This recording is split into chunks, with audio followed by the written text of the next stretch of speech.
सर्वेभ्यो नमो नमः। आज हम शेमुषी कक्षा 10वीं नवम पाठ सूक्तयः के द्वितीय भाग का अध्ययन करेंगे। इससे पूर्व हमने प्रथम भाग का अध्ययन किया था, उसमें हमने 2 श्लोक पढ़े थे। इस पाठ के प्रारंभ के श्लोक संख्या 1, श्लोक संख्या 2 का अध्ययन किया था।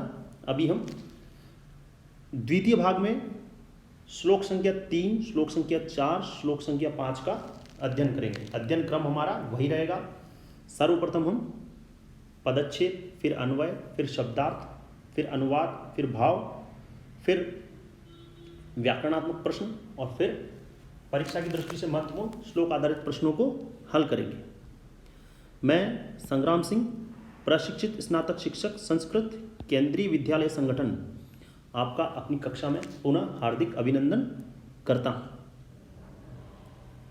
सूक्तया पाठ के श्लोक संख्या 3 का हम अध्ययन करेंगे। हम अभी इसका उच्चारण करते हैं। गायन के द्वारा उच्चारण करना है, ध्यान से सुनना है इसको, और आपको भी इसका अभ्यास करना है। त्यक्त्वा धर्म प्रदाम वाचम परुषाम यो अभ्युदीर्येत् परित्यज फलम पक्वम भुंक्ते अपक्वम विमूढ़धिः। इसका पदच्छेद देखेंगे। त्यक्त्वा धर्म प्रदाम वाचम परुषाम यह अभ्युदीर्येत् परित्यज फलम पक्वम भुंक्ते अपक्वम विमूढ़धिः। अब इसका अन्वय क्रम वही, कर्ता कर्म क्रिया उचित क्रम में उसको श्लोक को हमको पहले जमाना है। यह कौन? मनुष्य। यह धर्म प्रदाम वाचम त्यक्त्वा, धर्म प्रदाम वाचम त्यक्त्वा परुषाम अभ्युदीर्येत् सह विमूढ़धिः पक्वम फलम परित्यज अपक्वम फलम भुंक्ते। ठीक है, तो ये इसका अन्वय है। यह मनुष्य धर्म प्रदाम वाचम त्यक्त्वा परुषाम वाचम अभ्युदीर्येत् स विमूढ़धिः पक्वम फलम परित्यज अपक्वम फलम भुंक्ते। बहुत ही अच्छा श्लोक है। पहले इसके शब्दार्थ देखते हैं। यह शब्द दकारांत पुल्लिंग प्रथमा विभक्ति एकवचन। यह का मतलब यह जन, जो जन। इस श्लोक में यह का मतलब क्या दिया? जो लोग। धर्म प्रदा आकारांत स्त्रीलिंग द्वितीय विभक्ति एकवचन। धर्म प्रदान, धर्म प्रदायिनीम, धर्म को प्रदान करने वाली। धर्म अर्थात अच्छे आचरण को प्रदान करने वाली, अच्छे संस्कारों को प्रदान करने वाली। वाचम, वाच शब्द चकारांत स्त्रीलिंग द्वितीय विभक्ति एकवचन। वाचम मतलब वाणी, तो धर्म को प्रदान करने वाली वाणी। त्यक्त्वा, त्यज धातु में त्वा प्रत्यय है, छोड़ करके। परित्यज, अब यहाँ पर दोनों शब्द दिए हुए, त्यक्त्वा भी दिया हुआ, परित्यज भी दिया हुआ, दोनों का तात्पर्य एक ही है। इसमें परित्यक्त्वा में त्वा प्रत्यय है, परित्यज में लेप प्रत्यय है। लेप प्रत्यय क्यों होता है? दोनों का अर्थ समान होता है, परंतु उपसर्ग होने पर लेप प्रत्यय होता है। परुषाम, परुषा आकारांत स्त्रीलिंग, ये यहाँ सी लिखा हुआ है, ये स्त्रीलिंग है, स्त्रीलिंग द्वितीय विभक्ति एक वचन। परुषा मतलब कठोर वाणी। अभ्युदीर्येत्, इसमें देखेंगे अभि उपसर्ग है, उत ईर धातु विधिलिंग लकार प्रथम पुरुष एक वचन। अभ्युदीर्येत् का मतलब वदेत, बोलना चाहिए। फिर विमूढ़धि इकारांत पुरलिंग प्रथम विभक्ति एक वचन। विमूढ़धि, धी का मतलब होता है बुद्धि, तो विमूढ़धि मूर्खमति, मूर्ख बुद्धि वाला, मूर्ख व्यक्ति। पक्वम रसपूर्णम पका हुआ, फलम फल, फलितम फल, परित्यज त्यक्त्वा, त्यक्त्वा मतलब परित्यज मतलब त्यक्त्वा छोड़ करके, अपक्वम अभी हमने आगे हमारे पहले वीडियो में भाग 1 में हमने पढ़ा था नए तत्पुरुष समास, उसी के अंतर्गत असत्यम न सत्यम अपक्वम न पक्वम, तो न पक्वम इति अपक्वम बिना पका हुआ, भुंक्ते भुज धातु आत्मनेपदी में है, ये लट लकार प्रथम पुरुष एक वचन, भुंक्ते मतलब खादती खाता है या खा रहा है। आगे चलते हैं इसका अनुवाद। तो जैसा कि हमने अन्वय देखा था उसी के अंतर्गत अनुवाद है, यह यो जो लोग धर्म प्रदाम वाचम धर्मप्रद वाणी को त्यक्त्वा छोड़कर, परुषाम कठोर वाचम कठोर वाणी, अभ्युदीरियेत बोलते हैं या बोलते हैं विमूढ़ी, वह विमूढ़ी मूर्ख बुद्धि वाला, पक्वम फलम पके हुए फल को परित्यज छोड़ करके, अपक्वम बिना पका हुआ कच्चा फल भोंगते खाता है। ऐसे व्यक्ति जो धर्म से युक्त वाणी अच्छे आचरणों वाली वाणी को छोड़ करके कठोर वाणी बोलते हैं, वह मूर्ख पके हुए फल को छोड़कर कच्चे फल को खाता है। बहुत अच्छी बात इस श्लोक में बोली गई है। इसके भावार्थ को देखते हैं और अच्छे से आपको समझ में आएगा। यह मनुष्य जो मनुष्य धर्म युक्ता मधुराम वाणी, धर्म से युक्त अच्छे आचरण वाली मधुर वाणी को परित्यज छोड़ करके अधर्म युक्त कठोर वाणी के द्वारा बोलते हैं, वह तादृश मूर्ख भवती, वह मूर्ख होते हैं। ऐसे मूर्ख होते हैं। कैसे मूर्ख होते हैं? जो यथा जैसे कश्चित कोई पक्वम मधुरम फलम पके हुए मधुर फल को छोड़कर अपक्वम फलम खादती बिना पका हुआ कच्चा फल खाता है। अतः सर्वदा इसलिए हमेशा मधुरम प्रियम मधुर और प्रिय बोलना चाहिए। हमें हमेशा कैसा बोलना चाहिए? मधुर और प्रिय बोलना चाहिए। कठोर वाणी का प्रयोग नहीं करना चाहिए। इस श्लोक से संबंधित व्याकरणात्मक प्रश्न। संधि विच्छेदो वा, सबसे पहले संधि विच्छेद। यो अभ्युदीरियेत, इसमें यह अभि उदीरियेत, यह धन अभि धन उदीरियेत, यह अभि उत्विसर्ग संधि यो अभि, अभि का ई और उ यण संधि। भुंक्ते अपक्वम, भुं प्लस ते प्लस अपक्वम। फिर प्रकृति प्रत्ययो विभाजनम। त्यक्त्वा, इसमें त्यज धातु है, त्वा प्रत्यय है। परित्यज परि उपसर्ग त्यज धातु ल्य प्रत्यय। पक्वम पच धातु त प्रत्यय, पच धातु त प्रत्यय। फिर है समासो विग्रहो वा, समास विग्रह।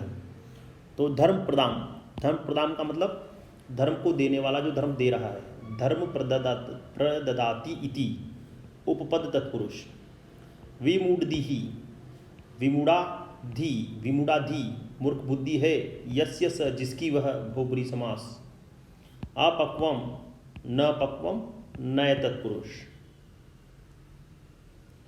इस श्लोक से संबंधित प्रश्न एक पदेन उत्तर। सर्वप्रथम एक पद में उत्तर देना है। विमूढ़धि कीदृशी वाचम त्यजति, मूर्ख बुद्धि वाला कैसी वाणी को छोड़ देता है?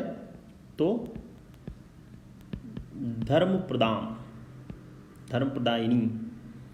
कह परुषाम वाचम वदति, कौन कठोर वाणी बोलता है? कौन बोलता है?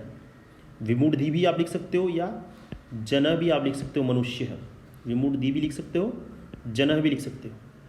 क अपक्वम फलम खादति, कौन बिना पका हुआ फल खाता है? अब इसका उत्तर आपको पूर्ण वाक्य में देना है, पूरा उत्तर देना है। तो विमूढ़धि अपक्वम फलम खादति। भाषिक कार्य। श्लोके कठोरम, श्लोक में कठोर इस पद का पर्याय शब्द क्या है? तो कठोर का पर्यायवाची क्या है इस श्लोक में? परुषाम पक्वम इति पदस्य विलोम पदम किम। पक्वम का विलोम पद क्या है? अपक्वम। पक्वम का विलोम क्या है? पक्वा मतलब पका हुआ, अपक्वम बिना पका हुआ। परुषाम, अगला प्रश्न है परुषाम इति कस्य पदस्य विशेषणम। परुषाम ये किसका विशेषण है? तो परुषाम कठोर, क्या है कठोर? वाणी। तो ये परुषाम किसका विशेषण है? वाणी का। तो वाणी भी लिख सकते हो या आप यहाँ पे श्लोक से संबंधित वाचम भी लिख सकते हो। अत्र श्लोके, इस श्लोक में भुंक्ते खाता है इति क्रियापद से, जो क्रिया है खाता है, इसका कर्ता कौन है? कौन खाता है? मूर्ख व्यक्ति। कौन खाता है? मूर्ख व्यक्ति। तो उसको इस श्लोक में क्या बोला गया है? विमूढ़ दीहि। ठीक है। अब है अगला श्लोक, श्लोक संख्या 4। विद्वांस एव लोकेस्मिन् चक्षुष्मन्तः प्रकीर्तिताः अन्येषां वदने ये तु ते चक्षुर्नामनि मते। पदच्छेद। विद्वांस एव लोके अस्मिन् चक्षुष्मन्तः प्रकीर्तिताः अन्येषां वदने ये तु ते चक्षुर्नामनि मते। ठीक है, इसका अन्वय देखते हैं। अस्मिन लोके, अस्मिन लोके, यहाँ पर मैंने संसारे लिखा हुआ है, लोके का मतलब ही संसार है। अस्मिन लोके विद्वांस एव चक्षुष्मंत प्रकीर्तिता अन्येषां वदने ये तु ते चक्षुर्नामनि मते। ठीक है, शब्दार्थ की तरफ चलते हैं। अस्मिन, अस्मिन इसमें, इसमें किसमें? लोक में। तो एतस्मिन, अस्मिन इदम शब्द मकारांत पुल्लिंग सप्तमी विभक्ति एकवचन। संसारे, लोके, संसारे मतलब संसार में, लोक में। विद्वांस, विद्वत शब्द सकारांत पुल्लिंग प्रथम विभक्ति एकवचन।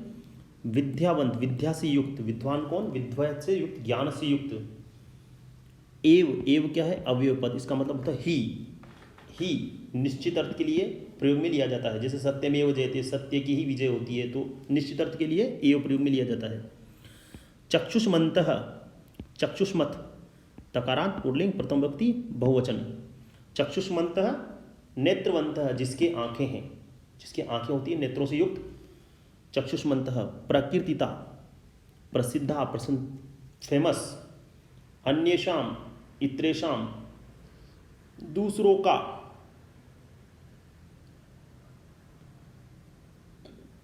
वदने, मुखे, वदने मतलब मुख में, आपके चेहरे पर।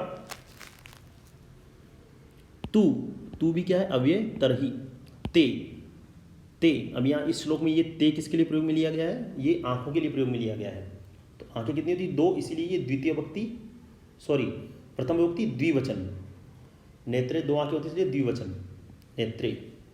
चक्षुर्नामनि, चक्षुर्नामन नकारांत नपुंसकलिंग प्रथम विभक्ति द्विवचन। चक्षुर्नामनि, नाम मात्र की आंखें। आंखें तो है परंतु कैसी है? नाम मात्र की। तो चक्षुर्नामनि, नाम मात्र की चक्षु आंखें। मते, मानिते, मानी गई है। ठीक है, आगे चलते हैं। इसका अनुवाद। तो जैसा हमने अन्वय पढ़ा था, अस्मिन लोके, इस संसार में, विद्वांस एव, विद्वान ही, विद्वान लोग ही, चक्षुष्मंत आँखों वाले, प्रकीर्तिता कहे गए हैं। इस संसार में विद्वान लोगों को ही आँखों वाला कहा गया है। अन्येषाम, अन्येषाम तू, दूसरों के, वदने, मुख में, जो ये, दूसरों के मुख में जो आंखें हैं, चक्षुर्नामनि मते, वे तो केवल नाम की ही है। इस संसार में विद्वान लोगों को ही आंखों वाला, आंखों से युक्त कहा गया है, और दूसरों के मुख पर जो आंखें हैं वो तो केवल नाम मात्र की है। ऐसा क्यों कहा गया है? ऐसा हम भावार्थ में देखते हैं, फिर इसको विस्तार से समझेंगे। अस्मिन संसारे, इस संसार में, ज्ञानार्जने, ज्ञानार्जन में, येषाम रुचि वर्तते, ज्ञान के अर्जन में, ज्ञान ग्रहण करने में जिसकी रुचि है, ते एव नेत्रवंतः, वही नेत्र वाले हैं, जिनको ज्ञान चाहिए, जो ज्ञान में रुचि रखते हैं, जो अच्छी अच्छी बातें सीखते हैं, वही आँखों वाले हैं। यतः क्योंकि ज्ञान रूपी नेत्रम, क्योंकि ज्ञान रूपी नेत्र ही मनुष्य का वास्तविक नेत्र है।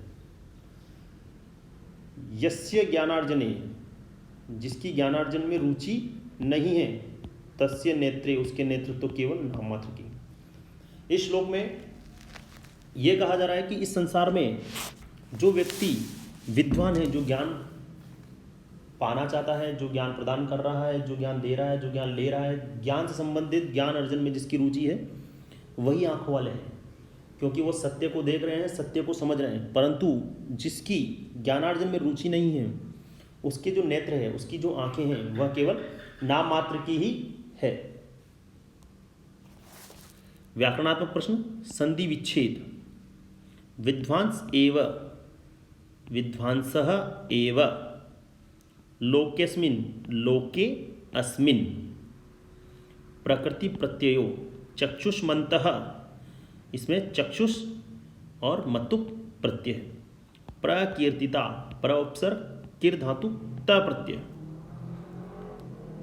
श्लोक आधारित प्रश्न। सर्वप्रथम एक पदेनुत्तरत। अत्र के, यहाँ कौन, चक्षुष्मन्तः कथितवन्तः, यहाँ कौन नेत्रों से युक्त कहा गया है। किसको कहा गया है नेत्रों से युक्त? विद्वानों को। तो विद्वानों के लिए यहाँ कौन सा शब्द प्रयोग में आया? विद्वांसः। विद्वांसः कुत्र चक्षुष्मन्तः प्रकीर्तिता। कुत्र का मतलब कहाँ, विद्वान कहाँ पर, नेत्र वाले, प्रकीर्तिता कहे गए हैं। कहाँ पर कहे गए? अस्मिन् लोके। तो यहाँ आप एक पद में उत्तर लोके भी लिख सकते हैं, संसारे भी लिख सकते हैं। चक्षु नामनी के, नाम मात्र की आंखों वाले कौन है? तो नाम मात्र की आंखों वाले कौन है? वे लोग जो ज्ञान में रुचि नहीं रखते। तो इसका उत्तर लिखने के लिए आप अन्वय को देख सकते हैं। अन्येषां वदने ये तु ते चक्षुर्नामनि मत, ये पूरा आप लिख सकते हैं इसमें, या तो ये लिख सकते हैं या फिर आप भावार्थ में भी देख सकते हैं। यस्य ज्ञानार्जने रुचि नास्ति तत्र नेते तु केवलम नामना एव, ये उत्तर भी इसका लिख सकते हैं। यस्य ज्ञानार्जने, जिसकी ज्ञानार्जन में रुचि नहीं है, तस्य नेत्रे तु केवलम नामना एव। ठीक है। भाष्यकार्यम, लोके अस्मिन्, इस लोक में, इत्यनयो, इत्यनयो मतलब इन दोनों में, लोके अस्मिन् इन दो पदों में, विशेषण पदम किम, विशेषण कौन सा है? तो इसमें विशेषण कौन सा, विशेषता बताने वाला शब्द कौन सा है? इस लोक में। तो इसमें विशेषता बताने वाला शब्द है अस्मिन्। श्लोके प्रकीर्तिता इति क्रियाया, प्रकीर्तिता जो क्रिया है इसका कर्ता कौन है? प्रकीर्तिता मतलब कहे गए हैं। क्या कहे गए? चक्षुष्मन्तः, आंखों वाले। अब क्या पूछ रहा है? कर्ता। तो कर्ता किसको कहा गया है? कौन है आंखों वाले? तो है विद्वांसः। इसका कर्ता कौन है? विद्वांसः। विद्वांस इति कर्तृपदस्य क्रियापदम किम। अब इसका दोनों प्रश्न उल्टे हैं, उसमें कर्ता पूछा है, इसमें क्रिया पूछा है। तो इसकी क्रिया होगी प्रकीर्तिता। ठीक है। अब है श्लोक संख्या 5, उच्चारण। यत् प्रोक्तम येन केनापि तस्य तत्त्वार्थ निर्णय कर्तुम शक्यो भवेद्येन स विवेक इति रीतः। पदच्छेद। यत् प्रोक्तम येन केन अपि तस्य तत्व अर्थ निर्णयः कर्तुम शक्यो भवेत् येन स विवेकः इति ईरितः। ईरित मतलब कहा गया है। अन्वय देखते हैं इसका। येन केन अपि, येन केन अपि यत् प्रोक्तम तस्य तत्वार्थ निर्णय येन कर्तुम शक्य भवेत् स विवेक इति इरतः। इस श्लोक में विवेक क्या होता है उसके बारे में बताया, विवेक क्या होता है उसका ज्ञान प्रदान किया कि विवेक किसे कहा गया है। शब्दार्थ देखते हैं। येन इस श्लोक के अंदर येन अपि मानवेन, मानवों के द्वारा, केन अपि मानवेन, यत ये यहाँ पर प्रयोग में लिया गया वाक्यम, वाक्य के लिए, वाक्य प्रोक्तम कथितम कहा गया है। तो येन केन यत प्रोक्तम, जो कुछ भी प्रोक्तम कहा गया है, तस्य उस वाक्य का, जो कुछ भी कहा गया उस वाक्य का, तस्य का मतलब उस वाक्य का तत्वार्थ निर्णय, तत्वार्थ निर्णय मतलब होता है वास्तविक अर्थ, जो कुछ भी बात कही गई है उसका वास्तविक तत्व अर्थ निर्णय, तत्व के अर्थ का निर्णय, वास्तविक अर्थ। येन माध्यमेन कर्तुम, जिस माध्यम के द्वारा, कर्तुम क्रिय धातु तुमुल प्रत्यय, करने के लिए, शक्य समर्थः भवेत जायेत होता है, सह तत्शब्द अकारांत पुल्लिंग प्रथम व्यक्ति एक वचन बुद्धि विशेष, वह विवेकः, विवेक क्या है, सत असत विवेचनी बुद्धि, ऐसी बुद्धि जो सत्य और असत्य का विवेचन करती है वो होता है विवेक।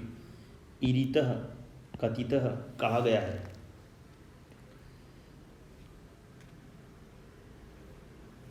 आगे चलते हैं, इसका अनुवाद। तो अनुवाद देखते हैं। येन केनापि, जिस किसी के भी द्वारा, जिस किसी मानव के द्वारा, जिस किसी के द्वारा या जिस किसी मानव के द्वारा, यत प्रोक्तम, जो प्रोक्तम कहा गया है, जिस किसी मानव के द्वारा जो कहा गया है, तस्य उसके तत्वार्थ निर्णय, वास्तविक अर्थ का निर्णय, वास्तविक अर्थ का निर्णय, येन जिसके द्वारा, कर्तुम शक्यो किया जा सकता है, स उसे विवेक इतिरितः कहा गया है। ठीक है, दोबारा देखना। येन केनापि, जिस किसी के भी द्वारा, जिस किसी मानव के द्वारा भी, यत प्रोक्तम जो कहा गया है, उस कहे हुए अर्थ का निर्णय जिसके द्वारा किया जाता है वो विवेक होता है। मतलब आपसे किसी ने कहा, अब आपकी बुद्धि के अंदर ऐसा तत्व है जो आपको किसी ने जो कहा उसके वास्तविक अर्थ का निर्णय करता है, वही विवेक है। बिना सोचे समझे किसी भी बात पर भरोसा ना करना, उसके तत्व के अर्थ का पूरी तरह से निर्णय करना, वही विवेक है। भाव हम देखते हैं, भाव के अंतर, भाव देख करके हम इसको विस्तार से समझते हैं। विवेकः इति अनेन, विवेक इसका क अभिप्राय, इसका क्या अभिप्राय है, अस्मिन संदर्भे, इस अस्मिन संदर्भ कथ्यते, इस संदर्भ में कहा गया है, जो भी उक्तानाम, जो कुछ भी उक्तानाम कहा गया है, विभिन्न कथनानाम, जो भी वचनों का, कथनों का, अर्थम विश्लेषणम वा, अर्थम विश्लेषणम वा, अर्थ और विश्लेषणम, यस्या शक्तिया, जिस शक्ति की, सहायेन सहायता से, सम्यक रूपेण, सम्यक सही प्रकार से, स्पष्टीकर्तुम समर्थ भवति, जो कुछ भी कहा गया है, जो कुछ भी कहा गया है, बोला गया है, उसका अर्थ और विश्लेषण, अर्थ या विश्लेषण जिस शक्ति की सहायता से हम अच्छी प्रकार से, सही प्रकार से कर सकते हैं, वह शक्ति ही विवेक कहलाती है। विवेक क्या कहलाती है, वास्तविक अर्थ का निर्णय करने वाली ही शक्ति ही विवेक कहलाती है। किसी ने कुछ कहा, उस पर बिना सोचे समझे भरोसा कर लिया, तो आपकी विवेक शक्ति सही नहीं है, विवेक शक्ति काम नहीं कर रही है, सुचारू रूप से कार्य नहीं कर रही है। परंतु किसी ने आपसे कुछ कहा, वो सही है या गलत है, उसके वास्तविक अर्थ का निर्णय आपके अंदर मौजूद जो शक्ति कर रही है, वही विवेक है। इस श्लोक से संबंधित व्याकरणात्मक प्रश्न। प्रोक्तम, प्र उक्तम, प्र उपसर्ग उक्तम, प्र का अ और उ, ओ गुण संधि, केनापि, केन अपि दीर्घ संधि, इति ऋतः, इति इरितः दीर्घ संधि। प्रकृति प्रत्ययो विभाजनम। प्रोक्तम, प्रोक्तम में क्या है? प्र उपसर्ग वच धातु त प्रत्यय, इरितः ir धातु तः प्रत्यय, समासो विग्रह होगा, समास विग्रह तत्वार्थ निर्णय। तत्वार्थ निर्णय मतलब तत्व के अर्थ का निर्णय। अब इसमें देखो तत्व के अर्थ का निर्णय, इसमें का के विभक्ति रूप आ रहा है, तो ये तत्पुरुष समास है। तत्वार्थस्य निर्णयः षष्ठी तत्पुरुष। ठीक है,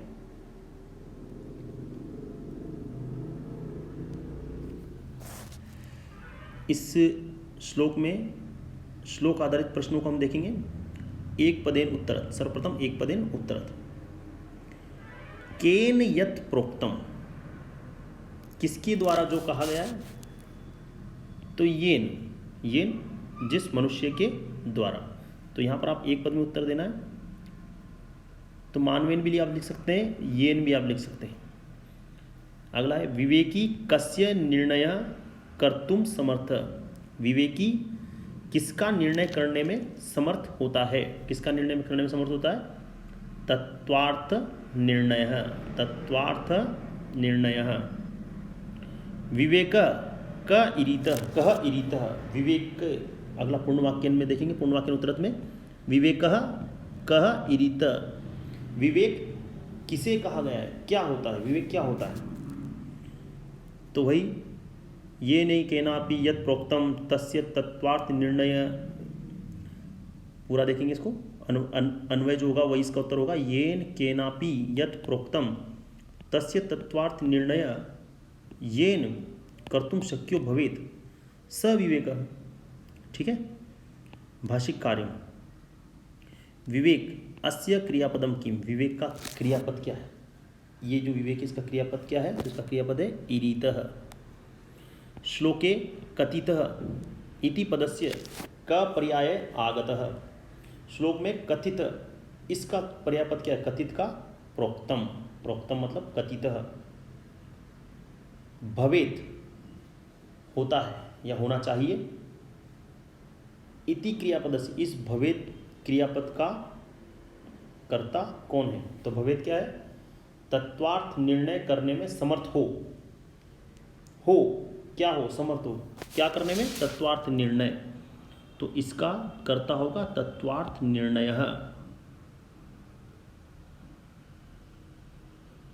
अगला है सह, सह इति सर्वनाम पदस्य। सह, इस सर्वनाम का प्रयोग किसके लिए प्रयोग में लिया गया है? सह कहाँ पर है? वह विवेकी होता है। वह कौन होता है विवेकी? अब इन चारों में से कौन होगा? तो मनुष्य जो अपने विवेक का इस्तेमाल करेगा वह विवेकी होगा। तो यहाँ पर जो सह विवेक इतिरितः, वह विवेक कहलाता है। सॉरी, इसमें जनाय उत्तर नहीं होगा, इसमें होगा विवेकाय। विवेका, यह सह किसके लिए प्रयोग में आया? विवेक के लिए। तो यहाँ पर उत्तर होगा आपका विवेकाय। इस नवम पाठ सूक्तय के द्वितीय भाग में हम इतना ही अध्ययन करेंगे।